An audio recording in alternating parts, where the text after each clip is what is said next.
The moment I stepped inside, the classroom went silent, and the teacher's reaction terrified me. The first day I walked into that high school classroom, I thought I knew exactly what to expect. I had braced myself for the stares, the whispers, the little smirks kids always gave when someone didn't look like they belonged.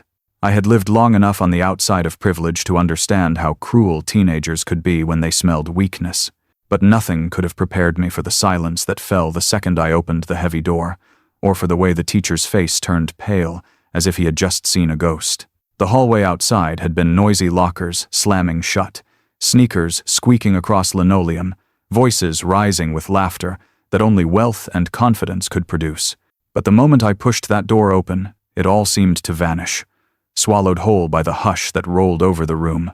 I froze for a second, clutching the strap of my worn-out backpack, the fabric so frayed it had threads sticking out like tiny scars. My fingers pressed into it harder, as if the backpack could act as a shield between me and the dozen sets of eyes drilling into me. Their gazes swept over me in unison, sharp and unforgiving. I could feel them analyzing every inch of me, the thrift store jeans that had faded years ago, the school polo shirt that had been washed so many times it had lost its color, the sneakers, whose soles were nearly peeling off. To them, I wasn't just a new student. I was poverty in flesh and blood. My very presence was a disruption to their carefully polished world of branded shoes, expensive gadgets, and parents who could buy their futures without hesitation. The whispers started almost immediately. A boy near the window leaned in toward his friend, his smirk spreading faster than wildfire. A girl in the front row pulled out her phone, pretending to check something, but I caught the sideways glance she shot me, followed by a muffled laugh. The sound spread soft at first, then bolder, sharper, until it wasn't just whispers anymore. It was giggles. It was judgment. It was the sound of belonging denied. I swallowed hard and forced my feet to move, each step echoing against the tile like a reminder that I didn't fit in. My backpack shifted against my shoulder, heavier than it had ever felt, though inside it held nothing more than a few second-hand notebooks and pens my mom had picked up at a dollar store. I made my way to the empty seat in the back, praying the attention would fade once I sat down. But then, something strange happened. The giggles and whispers blurred into background noise, because my focus landed on the one person I thought might offer a small reprieve. The teacher. Only, his reaction unsettled me more than all the cruel stares combined. He was standing at the front of the room, chalk in hand, about to begin writing on the board when he saw me. His whole body stiffened. His hand froze mid-air. His lips parted as if to say something, but no words came. His eyes widened, not with annoyance, not with curiosity, but with shock so deep it was almost painful to look at.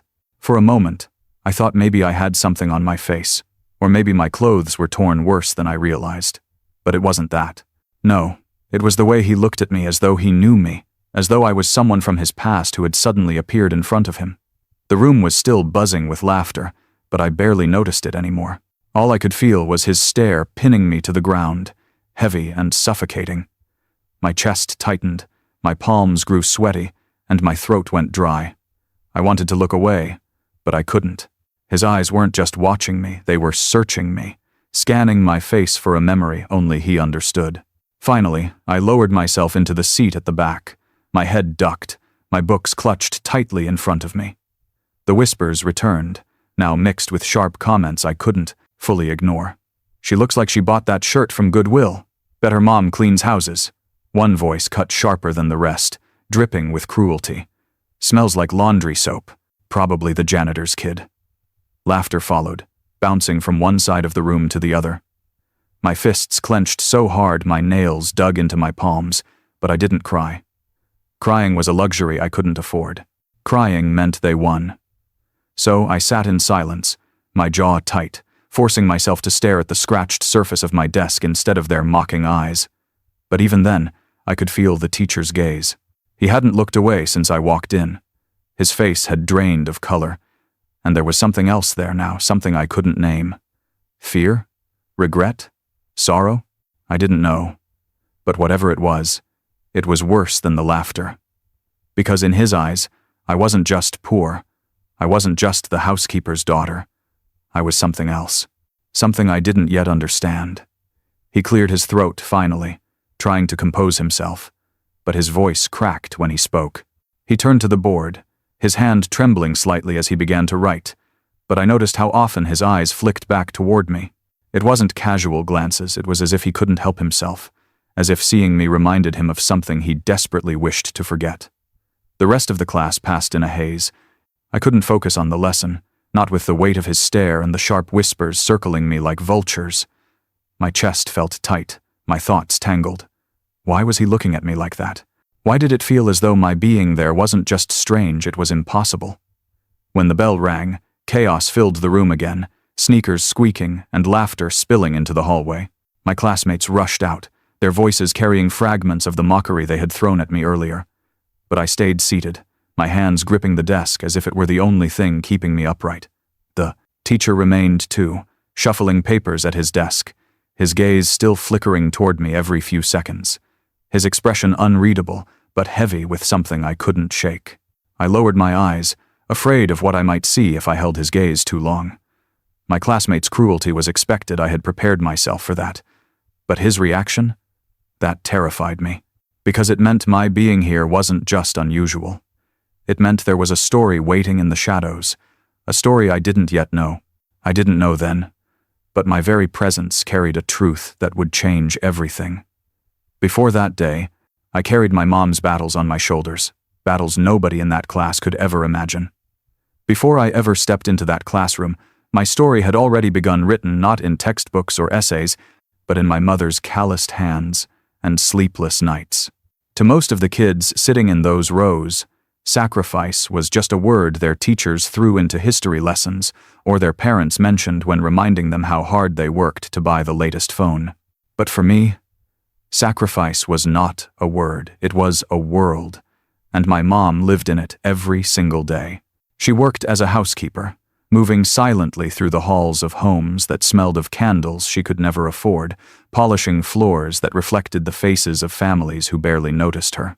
Some nights, she added shifts, cleaning offices downtown, her tired frame hidden beneath fluorescent lights as she emptied trash cans, scrubbed bathrooms, and vacuumed carpets no one would thank her for.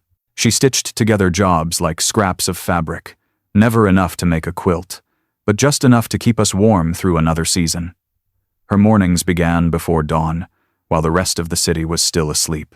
The sound of her alarm clock was softer than the scrape of her shoes across our kitchen floor as she packed her things in silence.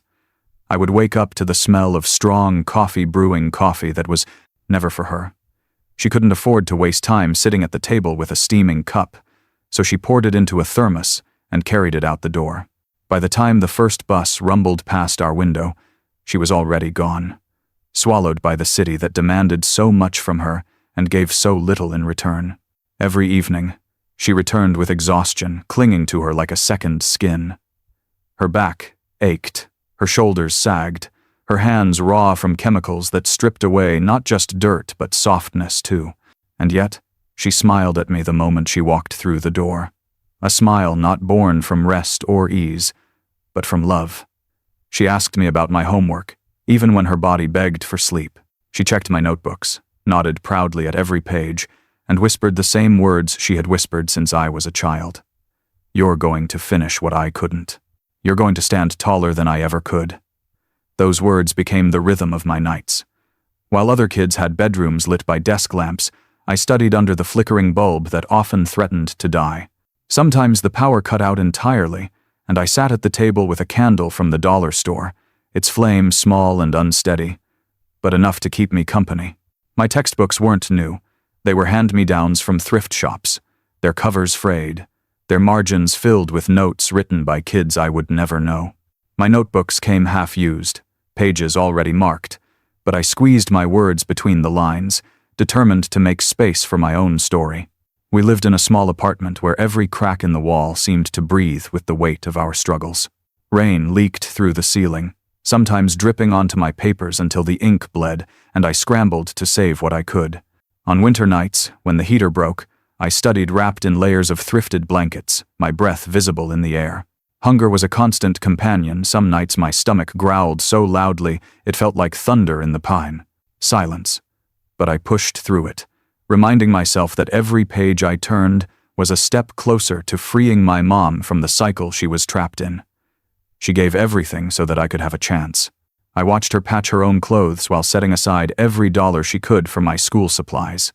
She skipped meals so I wouldn't. She walked instead of taking the bus, just to save quarters for my field trips. She sacrificed her body, her health, her dreams, all for me. The neighbors never saw this.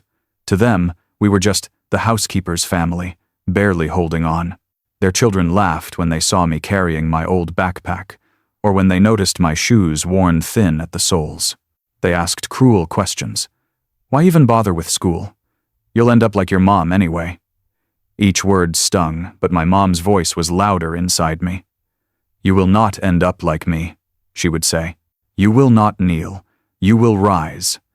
I carried that promise into every classroom, into every late-night study session, into every test I took. I carried it like armor, even when I felt weak, even when the world reminded me of all the ways I didn't belong. My mom had lived her life with doors shut in her face, but she refused to let them stay shut for me. She was building a future brick by brick, even if it meant tearing herself apart in the process. So when I stepped into that classroom, I didn't just walk in as a girl with a faded uniform and a cheap backpack. I walked in carrying my mom's battles on my shoulders, her sacrifices stitched into every part of me. To the others, I was invisible until I became a target. To me, I was proof of my mom's resilience, the living embodiment of her dream. But no amount of sacrifice could prepare me for what came next, because cruelty doesn't always care about sacrifice. It doesn't see the blistered hands or the skipped meals. It doesn't honor the nights spent in hunger or the dreams buried under responsibility. Cruelty laughs anyway. Cruelty finds its way through every crack. I had no idea how cruel the children of the rich could be. I thought silence would protect me, but the sound of their laughter tore me apart. When I first sat down in that classroom, I told myself the safest thing to do was stay quiet. If I kept my head low, if I focused on my books and ignored the whispers, maybe the spotlight would shift away. Silence had always been my shield. It had gotten me through hallways where kids sneered at my clothes, through grocery store lines where mothers pulled their children closer when they saw my mom pay with food stamps, through moments where I felt the weight of being less than pressing hard on my chest. But in that classroom, silence wasn't protection. Silence was fuel. It was an invitation for them to laugh louder, sharper, crueler. It started with whispers, the kind you almost convince yourself you're imagining. A boy in the front row leaned to his friend, muttering something while pointing at my sneakers. They both smirked, their eyes flicking back to me like I couldn't tell what was happening. A girl with perfectly straight hair pretended to cough, covering her mouth with her hand. But I saw the curl of her lips, the laugh she couldn't hold back. At first, I pressed my palms flat against my desk and told myself to breathe. But the whispers grew bolder. They weren't hiding anymore. They wanted me to hear. Did she pull that shirt out of a donation bin? Bet her backpack came from Goodwill. Smells like detergent, like her mom just cleaned the school bathrooms. The laughter that followed wasn't loud, but it cut deep. It wasn't the kind of laughter that belonged to joy. It was designed to wound. Every giggle, every smirk, every sideways glance was a reminder that to them, I wasn't a student. I was a joke. My throat tightened, but I gripped my books tighter, pressing them against my chest as if the worn covers could act as armor. I refused to cry. Crying would mean defeat. Crying would confirm everything they wanted to believe, that I was weak, fragile, and out of place. I had promised myself I would not break, not here, not in front of them. But inside, I could feel my strength slipping, piece by piece, with every cruel laugh that echoed across the room. Even my voice wasn't safe. When the teacher called attendance and I answered with a soft, present, my accent betrayed me, the rhythm of words shaped by years of speaking in a home where English was a second skin, not the first. Immediately, a boy at the back repeated my word in an exaggerated tone, twisting it into a cruel imitation.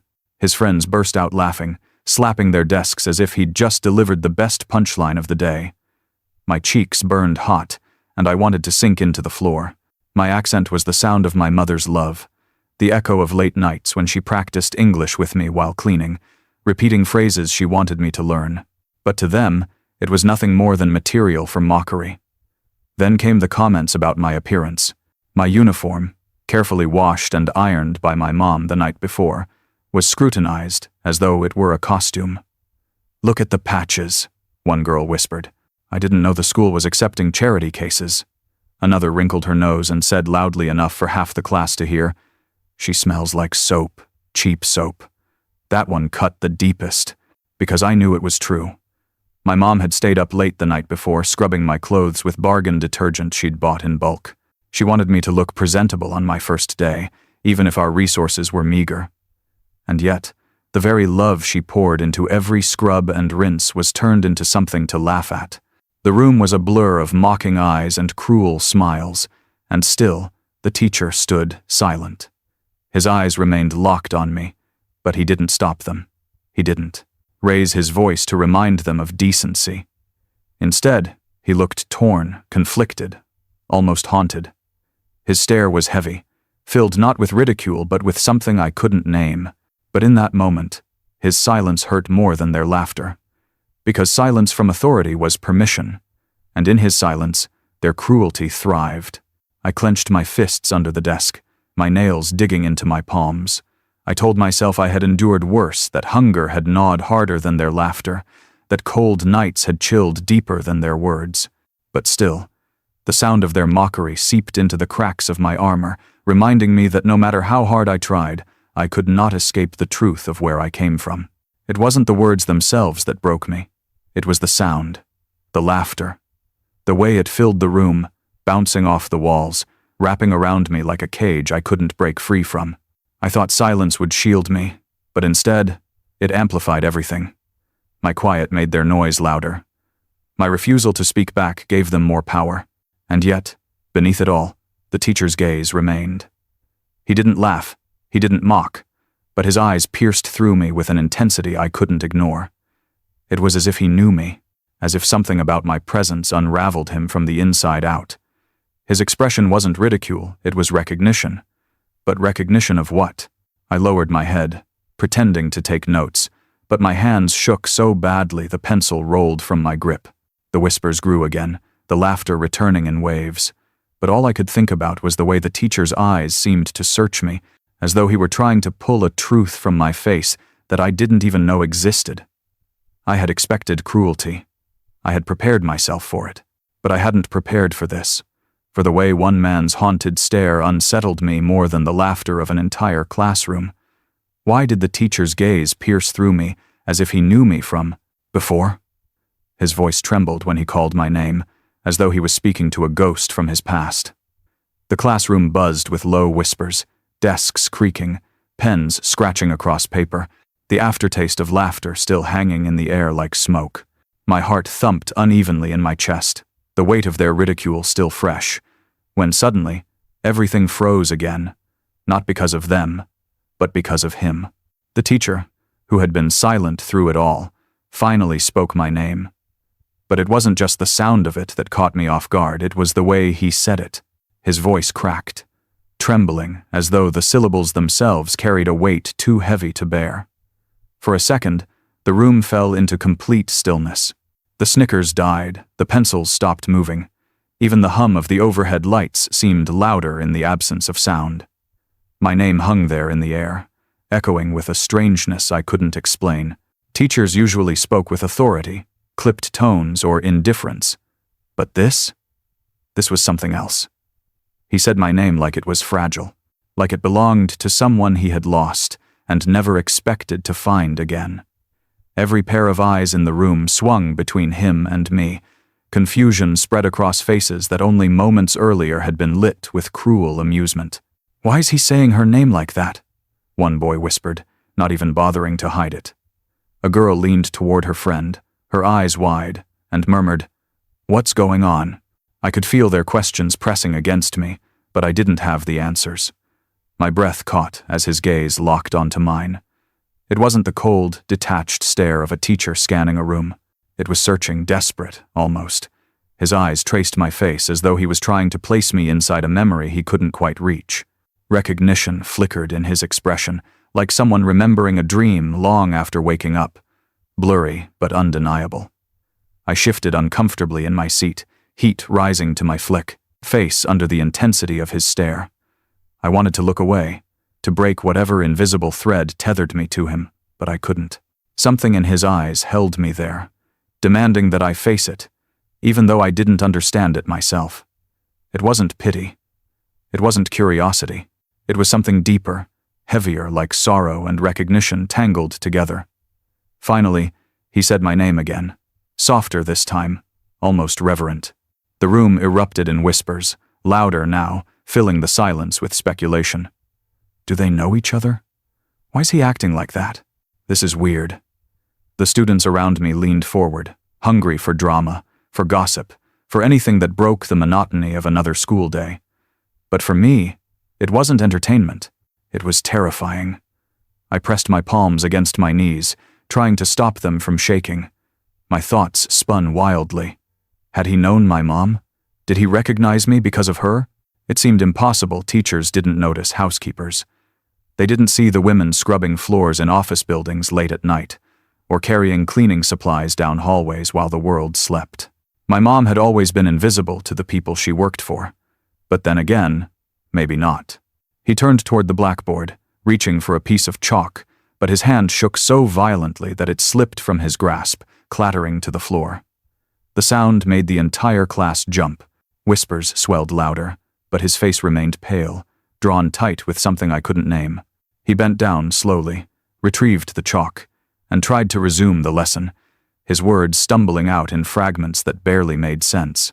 But every few seconds, his eyes flickered back to me, unable to stay away. It felt like we were both caught in something larger than ourselves. I didn't know why he looked at me like that, but I knew one thing for certain. This wasn't random. His reaction was too raw, too unsettled, too filled with history. And though I tried to convince myself that maybe I reminded him of someone else, deep down, I knew it wasn't that simple.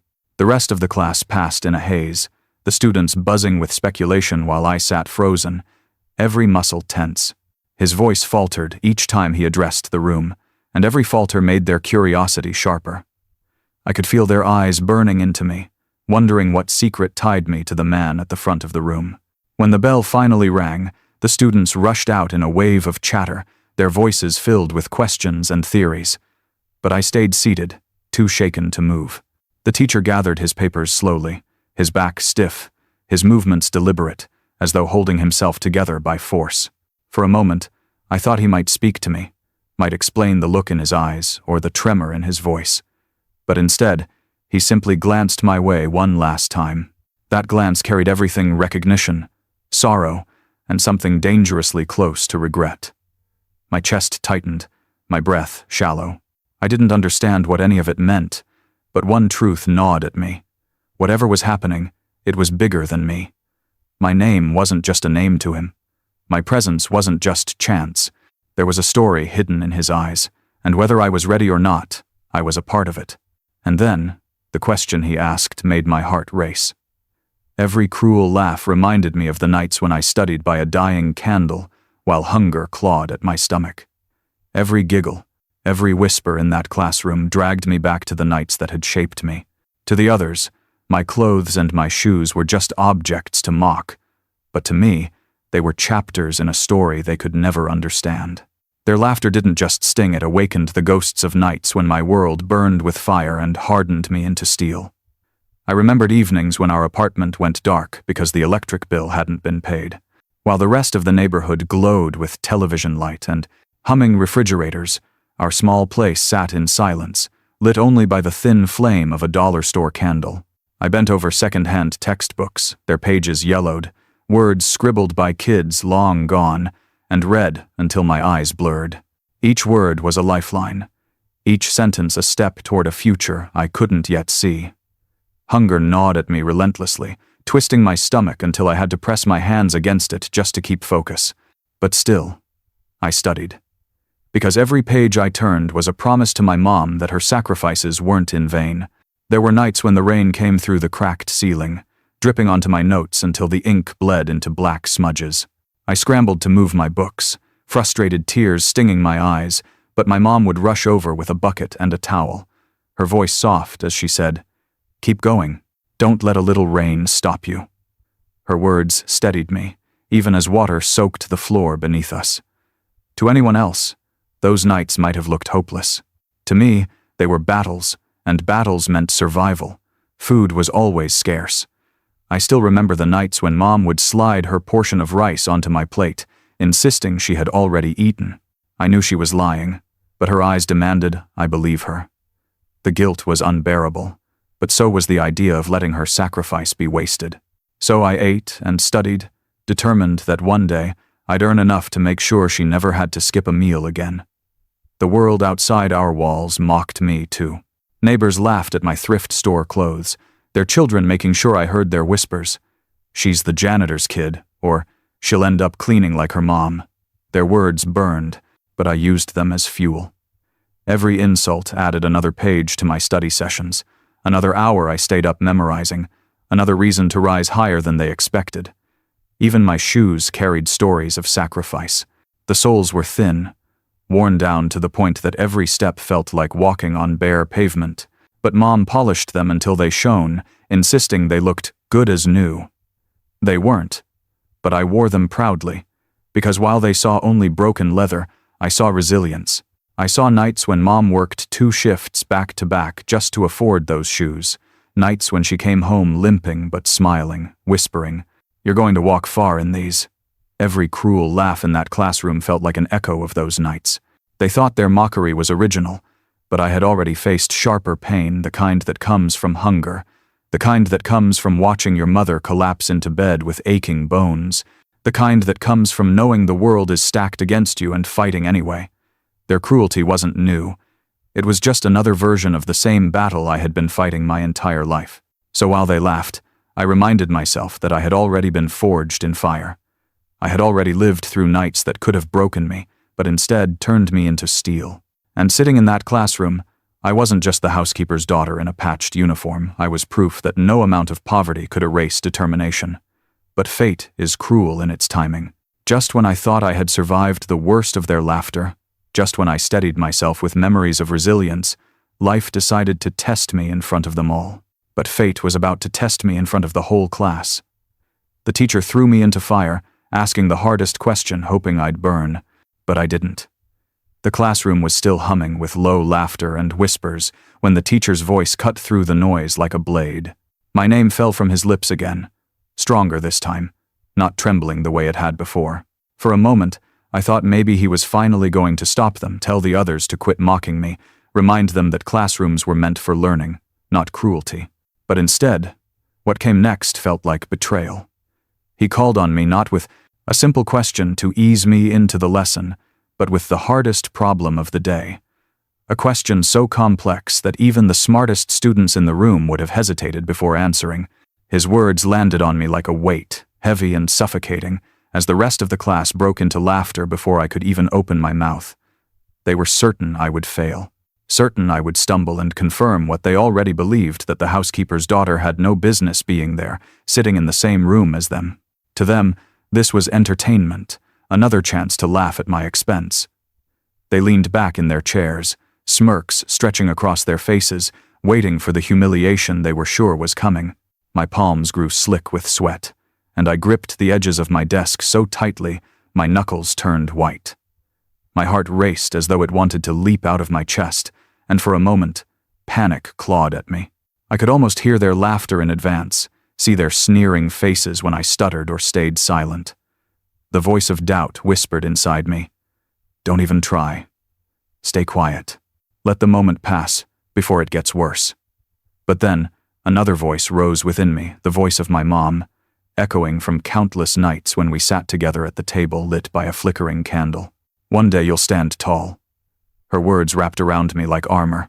I remembered all the nights when hunger growled in my stomach, but I kept studying anyway, whispering lessons aloud into the darkness, as if saying them enough times would carve them into my bones. I remembered tracing answers with trembling fingers, repeating them until they became second nature. Slowly, I steadied my breathing. I let my mind sift through the noise, pushing aside the laughter, pushing aside the fear. The question replayed in my head, and I realized I knew this. Not because I was lucky, not because I had some gift, but because I had worked for it. I had stayed up late when others slept. I had sacrificed when others rested. I was ready for this moment, even if no one else believed it. So I lifted my head, met the teacher's eyes, and answered. My voice shook at first, but as the words flowed, confidence built. I explained, step by step, weaving my way through the problem, laying out the logic clearly. My words filled the silence that had replaced their laughter, each sentence cutting deeper into their disbelief.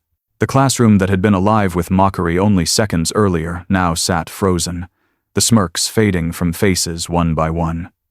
When I finished, the room was silent. Not the kind of silence that came from boredom, but the heavy kind, the kind that pressed against your chest. My classmates stared at me wide-eyed, their expressions a mix of shock and confusion. They had expected me to fail, to stutter, to confirm their prejudice. But instead, I had proven them wrong. The boy who had mocked my accent earlier now sat with his pen hanging loosely in his hand, his jaw slightly open.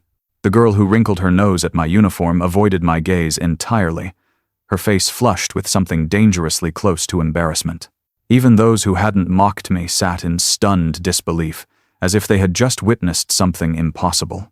For the first time since I entered that room, I felt the weight of their laughter lift, replaced by something else, something I couldn't quite name. It wasn't respect, not yet, but it was silence. And silence, in that moment, was victory. But then, when I turned back toward the teacher, expecting to see pride, relief, maybe even the faintest smile, I saw something else entirely. His eyes were wet, glistening with tears he was trying and failing to hold back. His lips pressed together tightly, his shoulders tense, his hands trembling slightly as he set the chalk down. It wasn't the reaction of a teacher proud of a student. It wasn't approval. It was sorrow, raw, uncontained sorrow, as though my answer had opened a wound he had been hiding for years. My victory, instead of bringing him relief, had brought him pain. And as he turned away quickly, pretending to compose himself, I sat frozen, my heart no longer racing with fear but with unease. Why would my success make him cry? Why did my answer feel like a reminder of something lost rather than something gained? But instead of smiling, the teacher's eyes filled with tears. Why would a teacher cry at the sight of a student's answer? I was about to find out. When the words left my lips and the silence swallowed the classroom, I thought I had finally done it. I thought I had silenced them, not just the students who laughed at me, but the doubts inside me that whispered I didn't belong. But then I looked at the teacher, and everything shifted. Instead of pride, instead of even relief, I saw his eyes glisten with tears. His lips pressed together tightly, his chest rose and fell unevenly, and for a moment I thought he might actually break down in front of us all. He turned quickly toward the board, scribbling nonsense just to keep his hands busy, but I could see it, the tremor in his grip, the way the chalk cracked under the pressure. His body betrayed him, and then, without a word, he set the chalk down, muttered something about needing a moment, and walked out of the room. The door clicked shut behind him, leaving behind a silence more unsettling than laughter. The class erupted instantly. Whispers flew from desk to desk, like sparks catching fire. What was that about? Why did he look at her like that? Why did he cry? I kept my head down, my pulse racing so fast it hurt. I wanted to disappear, to melt into the desk and escape their stares. But I could feel it, their eyes, all of them, burning holes into me. It wasn't just cruelty anymore. It was suspicion. My classmates had mocked me for being poor, for smelling like detergent, for wearing thrift store shoes.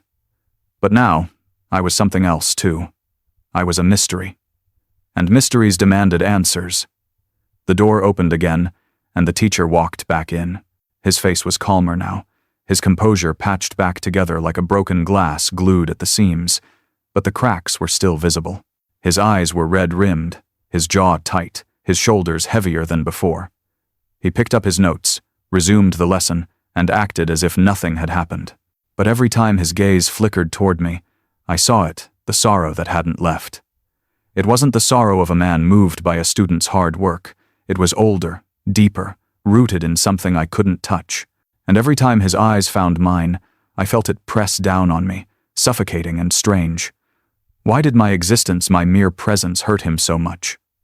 The rest of the class dragged on endlessly. My classmates grew restless, their whispers bolder now. I caught fragments of their words, sharp and cutting. She must know him. Maybe she's related to him. Why else would he act so weird? Their curiosity was poisonous, feeding on the silence, and I could feel their resentment sharpen. Cruelty has many faces, and suspicion was just another mask they wore with ease. By the time the bell rang, my head was spinning. The students poured out of the room in a rush of chatter, but I stayed frozen in my seat. The teacher shuffled his papers slowly, deliberately, avoiding my gaze, though I could see the stiffness in his movements. Part of me wanted to stay behind, to demand answers, to ask him outright why he had looked at me that way. But another part of me was terrified of the answer. I left the room with my heart heavy, my classmates' whispers following me down the hallway. Their eyes no longer just mocked me, they dissected me, studied me, waiting for a crack to appear. They had already taken pleasure in my poverty. Now they wanted to unravel the mystery too. I had no idea that their cruelty, sharpened by suspicion, was about to grow darker than I could imagine. Little did I know, my classmates' cruelty was about to reach its darkest point. Their laughter wasn't enough, they wanted to break me completely. When my answer silenced them that day, I thought maybe things would change. I thought my voice had proven itself strong enough to withstand their cruelty, that maybe, for once, knowledge would speak louder than privilege. But I should have known better. Their silence wasn't respect, it was strategy. And silence in the hands of the privileged is never peace. It's the pause before the strike. They couldn't forgive me for rising above their expectations. To them, I wasn't just poor, I was an intruder. And when an intruder doesn't break under laughter, the next step is to destroy them from the inside. It began subtly, like the quiet drip of a leak that grows into a flood. One morning, I opened my notebook only to find the first few pages ruined, blotted with ink. The words I had carefully written blurred into meaningless smears. At first, I thought it was an accident, but then I heard the muffled giggles behind me. I didn't need to turn around to know it had been deliberate. They wanted to see me cry, to watch the tears well up and prove that their cruelty still had power. I clenched my jaw, turned to a blank page, and kept writing. But their traps grew bolder. One afternoon, I returned from the restroom to find my books missing from my desk. Panic surged in me as I searched frantically, only to spot them under a boy's chair, their covers bent, their pages torn. I bent down to pick them up, my hands trembling, and the room erupted in laughter. The sound filled every corner of the classroom, cruel and triumphant, as though my pain was a comedy show performed for their entertainment. My throat burned, but I forced myself to sit back down, holding the ruined books tightly against my chest. The names came next, ugly words, scrawled across my desk in chalk, each one darker than the last. Janitor's kid, charity case, trash girl. Some of them were so vile I couldn't bring myself to read them twice. Every morning, I walked into that classroom with a knot in my stomach, wondering what I would find waiting for me this time. My fingers grew raw from scrubbing the insults away, but no matter how hard I erased, faint traces always lingered, ghosts of their hatred clinging to the wood. It didn't stop there. Sometimes they whispered while the teacher's back was turned, their voices just loud enough for me to hear. Bet her mom's cleaning our cafeteria right now. Doesn't she live in that rundown complex near the highway? She probably smells like bleach at home. Their words crawled under my skin, slicing into the softest parts of me, the parts I tried hardest to protect. But the cruelest cuts came when they turned their venom toward my mom. They didn't just mock me, they mocked her, the woman who had given everything so I could sit in that chair. They twisted her sacrifices into insults, calling her a servant, reducing her strength to something laughable. Every time her name was dragged into their jokes, my fists clenched so tightly, my nails cut into my palms.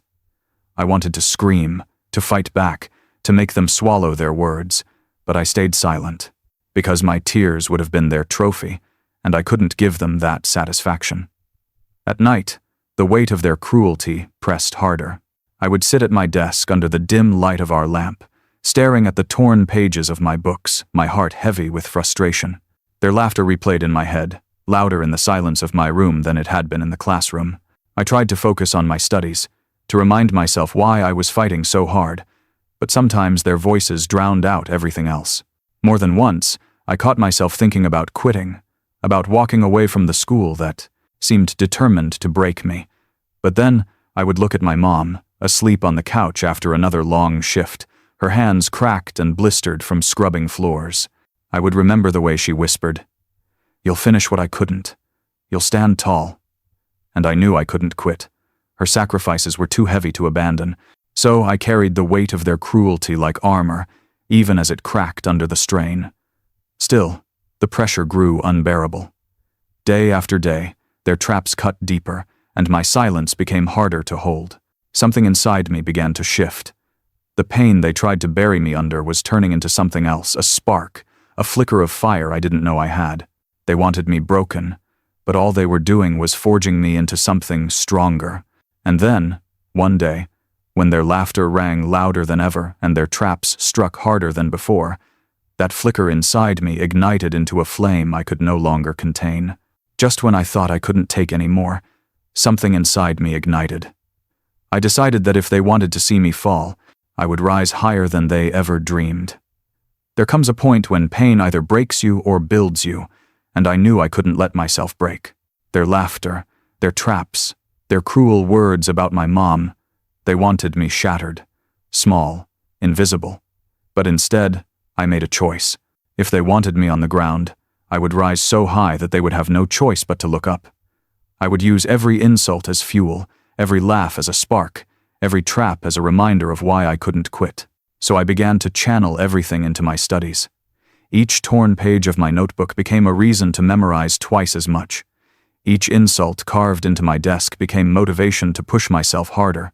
When they whispered about my mom, I stayed up later at night, poring over my books until exhaustion blurred the lines of the words. Hunger and fatigue became background noise. I had lived with them too long to let them stop me. I turned my pain into power. My silence was no longer just armor, it became discipline. While they wasted time mocking me, I sharpened myself. Every answer I studied became a weapon. Every late-night lesson I whispered to myself under the flicker of a weak lamp became a shield. Slowly, I could feel myself transforming not into the girl they mocked, but into the student they could no longer ignore. It started to show. My grades, once assumed to be the lowest in the class, began to climb. On quizzes, my name appeared higher and higher on the lists. The day the teacher handed back an exam with my score at the top, I heard the gasps ripple through the classroom. Their faces shifted confusion, disbelief, irritation. It wasn't possible, not in their eyes, that the housekeeper's daughter could outrank them. But there it was, written in red ink, undeniable. Some of them tried to dismiss it. She probably got lucky. The teacher must have helped her. But as the weeks went on, the pattern continued. Assignment after assignment, test after test, I kept proving them wrong. Their excuses grew weaker, while my results grew stronger. Even the teacher, who once looked at me with sorrow and confusion, now seemed to carry a quiet pride. He didn't announce it loudly, didn't make a spectacle of it, but I saw it in the small things. The way his eyes softened when I raised my hand with an answer, the faint smile he couldn't quite hide when he handed back my papers marked with full scores. He saw me not as a charity case, not as an outsider, but as a student who had earned her place, and that recognition, subtle as it was, meant more to me than any applause. Not everyone hated it. A few classmates, the quieter ones, began to notice. They weren't the ones who led the bullying, but they had sat silently, watching. Now, I caught them offering small kindnesses. A pen slid across the desk when mine broke, a whispered, "Good job," when scores were announced. Their gestures were quiet, almost hidden, but I noticed. For the first time, I realized not everyone wanted me to fail. Still, most of them hated me even more. Their laughter turned sharper, their glares colder. My victories didn't soften them, they threatened them. In their eyes, I was no longer just a target. I was competition. And for kids who had grown up being told they were the best, That was unforgivable. But for me, it was fuel. I no longer walked into the classroom with my head bowed, trying to disappear. I walked in taller, with steps that echoed louder. I no longer saw myself as the poor girl intruding on their world. I saw myself as someone who had carved a place of her own, one that no one could take away.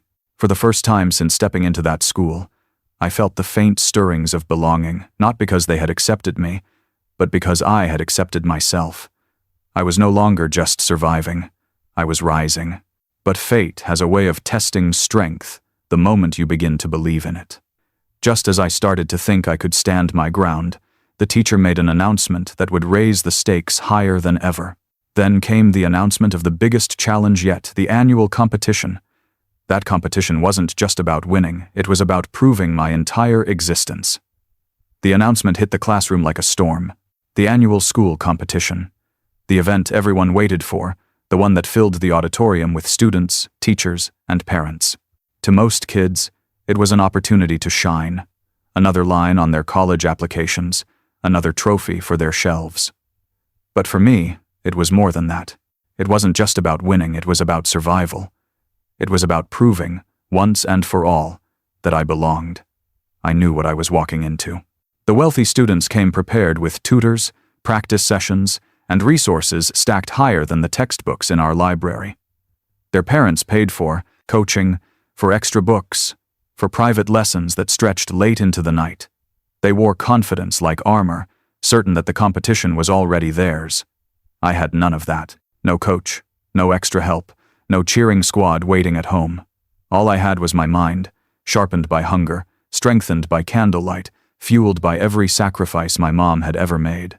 On the morning of the competition, I woke before dawn, my stomach knotted with nerves and hunger I couldn't ignore. Mom placed a hand on my shoulder, her tired eyes shining with pride. She kissed my forehead and whispered, "Remember, you're not walking in alone. Every answer you give, I'll be right there with you." Her words wrapped around me like armor as I left the apartment. The auditorium was overwhelming. Rows upon rows of students filled the seats, buzzing with chatter. The air smelled of fresh paper and nervous energy. At the front, the judges sat stiffly, their faces unreadable. On the stage, the podium gleamed under the bright lights, waiting for us to step forward and prove ourselves. My classmates gathered in groups, laughing with forced confidence, their brand new notebooks clutched tightly in their hands. I stood alone, clutching my battered bag, my heart pounding. The first round was written. Pages of questions slid onto desks, and the scratching of pens filled the air like a storm. I forced myself to focus, to shut out the sounds around me. I thought of the nights I had studied by weak lamplight, of the times I recited answers aloud when my voice was the only sound in the room. My hands moved steadily, writing word after word, my breath uneven but my mind clear. By the time the papers were collected, I felt drained, but I had survived. The second round was oral. One by one, students stepped onto the stage, their voices confident, their answers polished from hours of tutoring.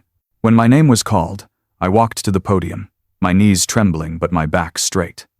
The question, they asked, was sharp, complex, layered with traps designed to make me falter. Murmurs rippled through the audience, some already expecting me to fail, but I took a deep breath, closed my eyes for half a second, and called upon every night of preparation, every whispered lesson, every sacrifice. My voice shook at first, but as I explained step by step, the tremor faded. By the time I finished, the silence in the room was heavy. The judges nodded. I stepped down, my heart thundering, but I knew I had survived again. Round after round passed, each one harder than the last. My classmates breezed through some, stumbled on others, but I fought for every answer. Each question felt like a mountain, but I climbed it. Each challenge felt like a wall, but I scaled it. With every round, I remained standing, breathless but unbroken. By the time the final round arrived, the auditorium was electric. Only a handful of us remained. My classmates, the ones who had mocked me, glared from their seats, furious that I was still standing when others had fallen. The judges' voices carried across the room as they read the final question aloud. It was long, complex, almost cruel in its difficulty. The kind of question meant to expose weakness, to break the unprepared. My palms were slick, my throat dry, but I forced myself to stand tall. I closed my eyes and pictured my mom, her hands raw from scrubbing, her tired face softened by hope. I reminded myself that this moment wasn't just mine, it was hers too. Every word I spoke was for her. For the nights she went hungry so I could eat. For the mornings she walked miles just to save a few dollars. I opened my eyes, and the noise of the room faded until there was nothing but me and the question. Slowly, I began to answer. My voice trembled at first, but with each step of my explanation, it grew steadier. I broke the problem apart, laid it out clearly, piecing it together like I had done 100 times before in the quiet of our apartment. The silence around me grew thicker with every word, until the only sound left was my voice. And then I said the final answer. The words left my lips, echoing into the stillness of the auditorium. For a moment, time stopped. The judges stared. The students stared. Even my teacher stared, his eyes wide, his face unreadable.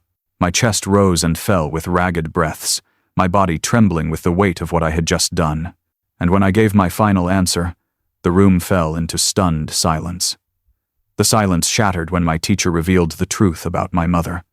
The silence after my final answer was unlike anything I had ever known. It wasn't the silence of mockery, the kind I had grown used to in the classroom, nor was it the silence of boredom. This was different. It was heavy, electric, alive with disbelief. The entire auditorium was frozen, every pair of eyes locked on me, every breath caught in collective suspension. For a moment, I didn't even know if I had been right. The weight of the silence pressed against me so hard I felt myself shrinking inside. Then I turned my head and saw my teacher. He was standing at the edge of the stage, his eyes locked on me, his face pale, his hands trembling as though he carried a truth too heavy to hold. His lips moved silently before any words came out, and when they finally did, his voice cracked with emotion. "I can't stay silent anymore," he said. The words sliced through the silence like a blade. Gasps rippled through the audience. My classmates exchanged bewildered glances, their mouths open in shock. Teachers shifted uneasily in their seats. Even the judges frowned, caught off guard. I froze where I stood, my chest tightening, as though every word that would follow had the power to reshape my entire life. He stepped forward, his voice unsteady but growing stronger with each word. "You all see her as just the maid's daughter, a poor girl who doesn't belong among you. But what you don't know is that her mother is the reason I'm alive today." Whispers exploded across the room. Students turned to one another, wide-eyed, as if struggling to process what they had just heard. I stood rooted to the floor, my heart pounding in my ears, unable to believe the words myself. He swallowed hard, his gaze fixed on me. Years ago, when I was younger and far more foolish than I care to admit, I made mistakes. One night, those mistakes nearly cost me my life. I was reckless, trapped in a situation I couldn't escape, and when no one else was there to help me, it was her mother who saved me. His voice cracked, and for a moment he had to steady himself, gripping the podium as if it were the only thing keeping him upright. She didn't think twice. She risked herself, put her own safety aside, and pulled me out of a situation that could have ended everything for me. I owe her my life.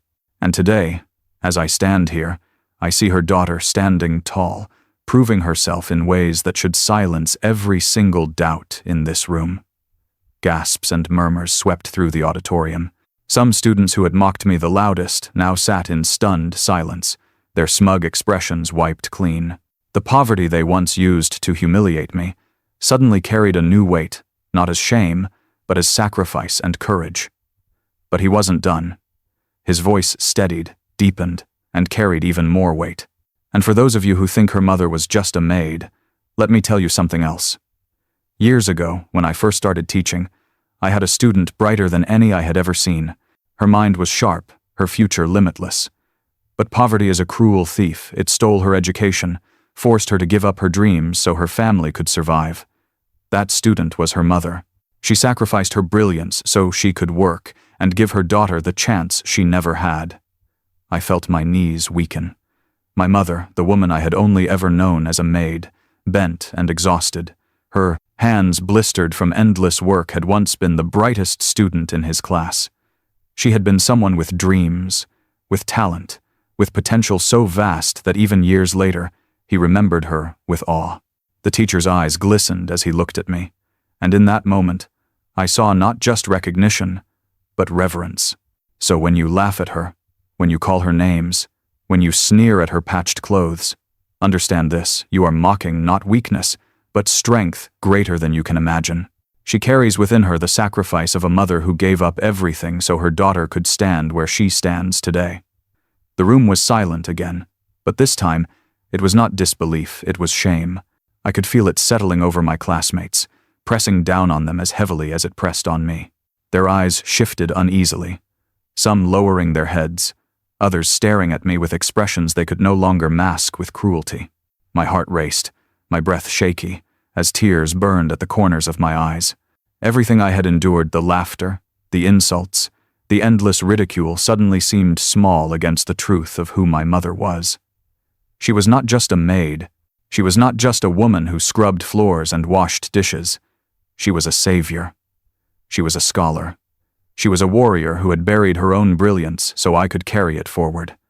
And now, everyone knew it. But the final words from my teacher would forever change my destiny. In the same classroom where I was mocked, I now stood as living proof of resilience. When the teacher's voice finally faded, the silence that followed felt like a storm had passed, leaving behind a stunned calm no one knew how to break. The walls that had once echoed with laughter at my expense now held something different, a weight, a recognition that could not be ignored. This was the same classroom where my name had been a punchline, where my clothes had been ridiculed, where my very presence had been questioned.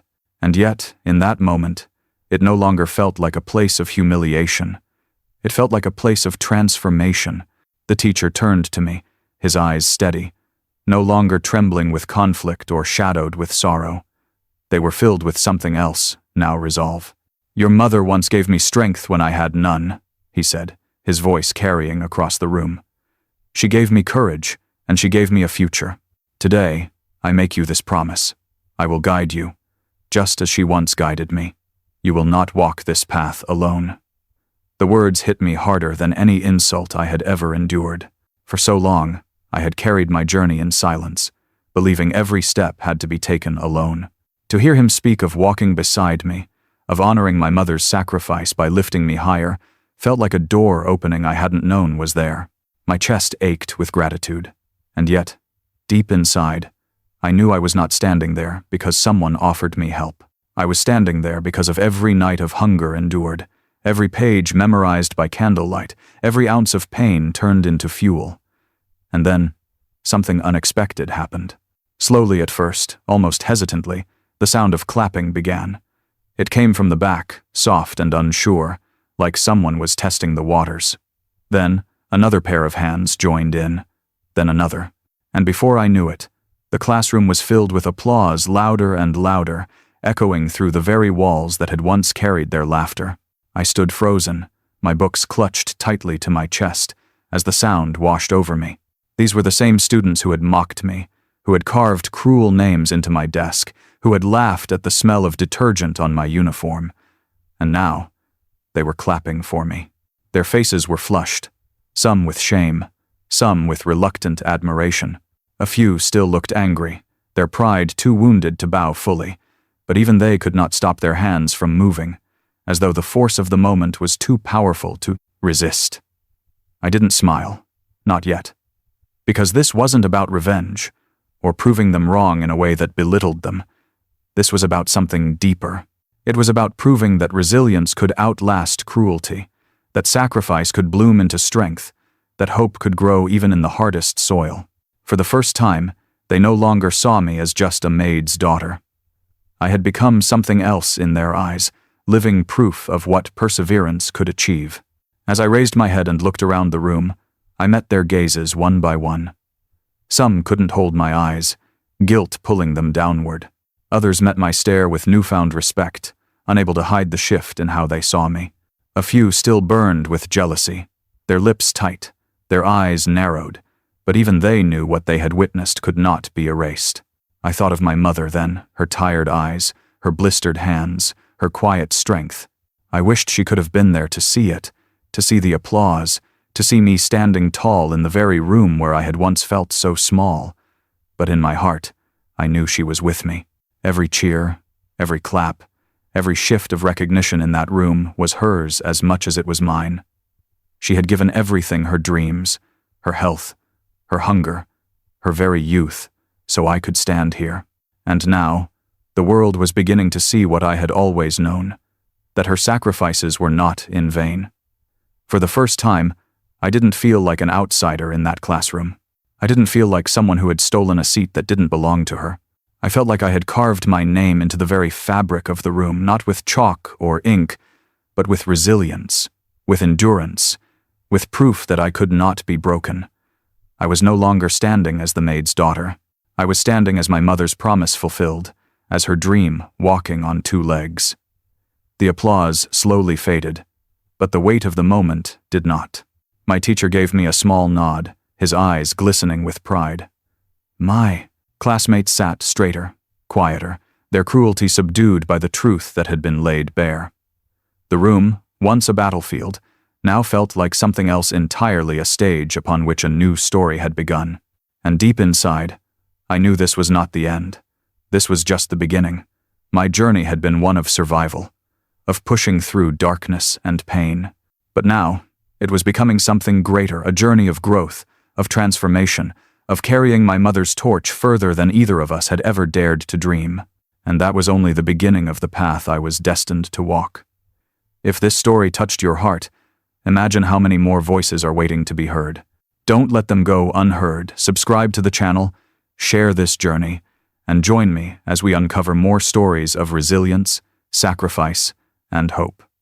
Your support is the bridge that keeps these stories alive.